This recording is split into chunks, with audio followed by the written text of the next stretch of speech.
Good morning 10th class बच्चों। आज हम आपको पढ़ाएंगे सूल ताल या सुल्फाक ताल। अभी इससे पहले हम लोग ने लय लयकारी पढ़ी, ठीक है। उस भी आपको लय लयकारी के बहुत से लय के बारे में जानना है। तो आज आप एक ठेका एक ताल पढ़िए और उसकी लय के बारे में एक जान लीजिए।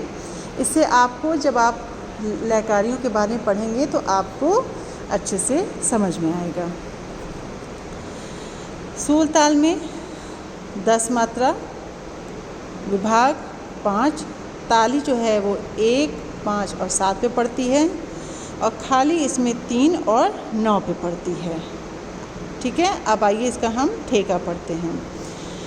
ठेका इसका पढ़ेंगे धा धा दिन ता केट धा तेटे कत गदि गन धा। बच्चों ये जो ठेका है आपने पिछली कक्षा में पढ़ा होगा। एक ताल उसके 4 ताल उसके हिसाब से उसके ये बोल हैं, ठीक है। धा धा दिन ता ये 4 ताल के बोल के हिसाब से हैं बच्चों।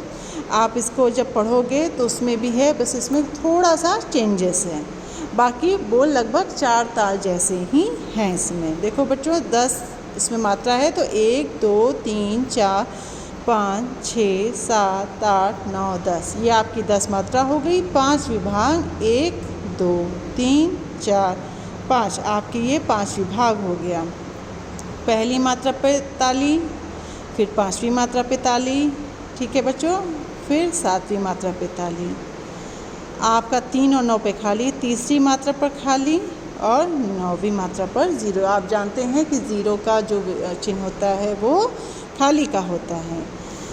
इसका एक बेटा और प्रकार है ठेके का, धा दिन ता धा दिन ता तेटे कत गदि गन धा।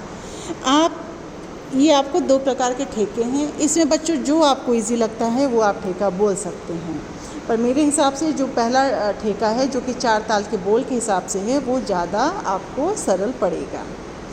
अब आइए हम इसके परिचय के बारे में जान लेते हैं। सूल ताल को कुछ लोग सुल्फाक ताल भी कहते हैं, मतलब इसको सूल ताल तो कहते हैं, साथ में सुल्फाक ताल भी कहते हैं। यह पखावज की ताल है। इसका प्रयोग ध्रुपद अंक की गायन शैली के साथ संगत करने में तथा पखावज पर स्वतंत्र वादन में किया जाता है।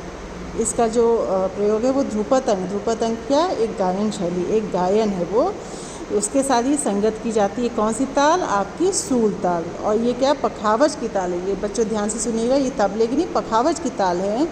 ये पखावज पर स्वतंत्र वादन किया जाता है। कथक नृत्य के लिए यह ताल उपयुक्त है।